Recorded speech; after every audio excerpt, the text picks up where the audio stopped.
From the 1600s to the 1800s, France took a massive turn of events caused by the craving of power. This is the French Revolution in plain English. First of all, the French population was separated into three estates: First Estate, the Second Estate, and the Third Estate. The First Estate consisted of the clergy church, which made up 0.5% of the population. The Second Estate consisted of nobility, landowners, and the ones with power, which is about 1.5% of the entire population. Lastly, the Third Estates, which are the peasants. They paid almost all of their earnings to the taxes.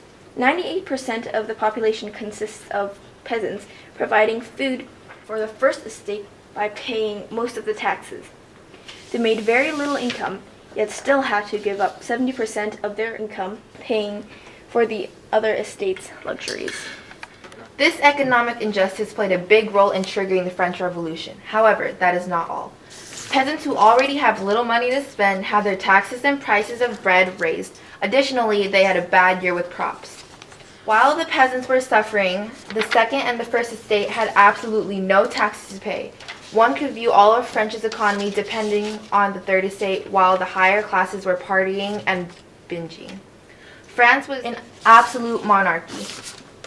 King Louis XVI was in total power. His unfairness caused the storming of the Bastille on July 14, 1789. Starving and furious, thousands of educated commoners marched to the Bastille demanding for equal rights and food, but this caused more blood and violence. Bourgeoisie were certain of victory, but their situation became even worse than before. In 1792, Maximilien Robespierre convinced the uneducated peasants to rebel against the king. Commoners sided with Robespierre and he came into power. He designed the guillotine, which is a humane way of killing people.